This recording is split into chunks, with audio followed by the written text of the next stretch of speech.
而且能言会道。陈司事，拿近点儿，朕要看看。是。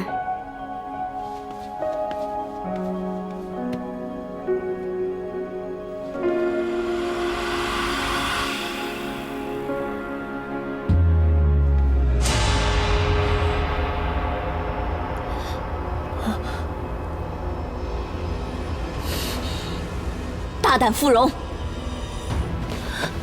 竟敢以次充好，用这等劣质的珍珠来糊弄皇上！你方才还言之凿凿，是否都是具有讽刺之意啊？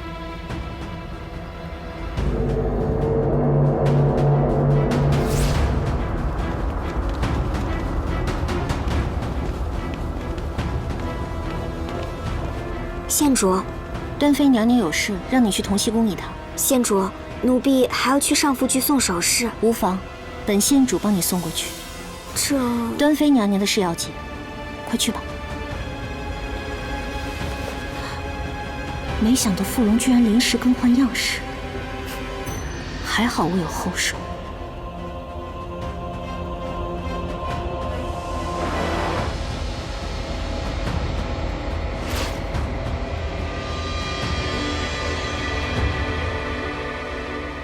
皇上，娘娘，臣女所选乃是最好的东海珍珠，诚心竭力，绝无任何次品的可能。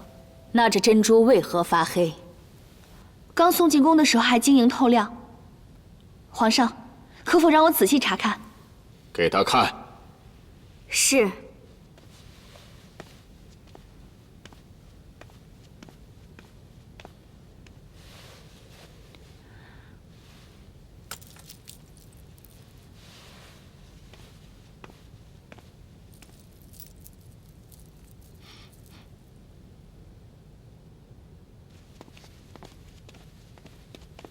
皇上，各位娘娘，婉儿来迟了。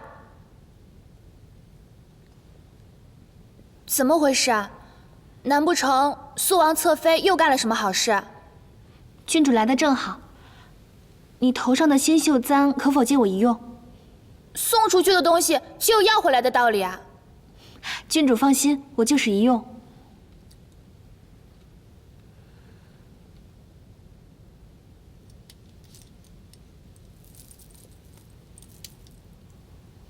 多谢郡主。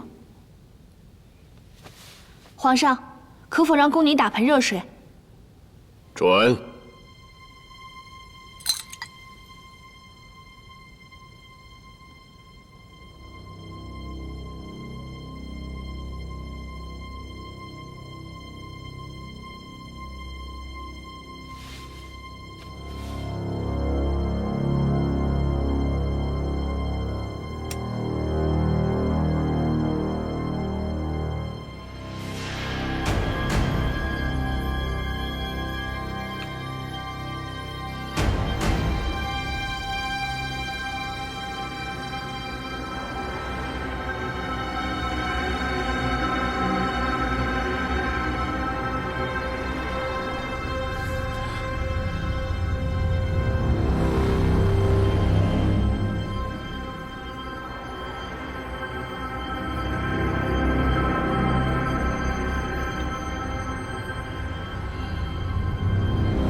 这是为何？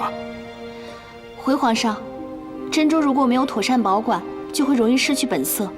我方才观察珍珠的时候，闻到有刺鼻的味道，应该是无意间碰到了银盐，所以才会在短期内变黑。之前如意楼所有的珍珠饰品都为了防止变黑加了一层护剂，可是这个发冠，因为时间太急，还未曾上过。所以说，我簪子上的护剂刚刚被你用水给泡了出来。那这样的话，我的簪子岂不容易变黄啊？再陪郡主几支便是。哼，倒是有趣。臣女一心制作让皇上娘娘满意的首饰，所以绝不会以次充好，有所欺瞒。但一时疏忽，还请皇上恕罪。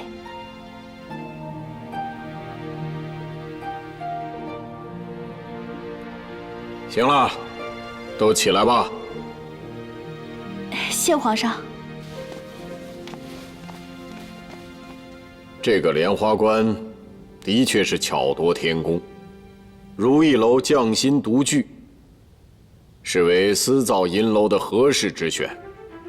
芙蓉，你身份特殊，接下了这个担子，今后一定要尽心尽力，不可再出差错。是。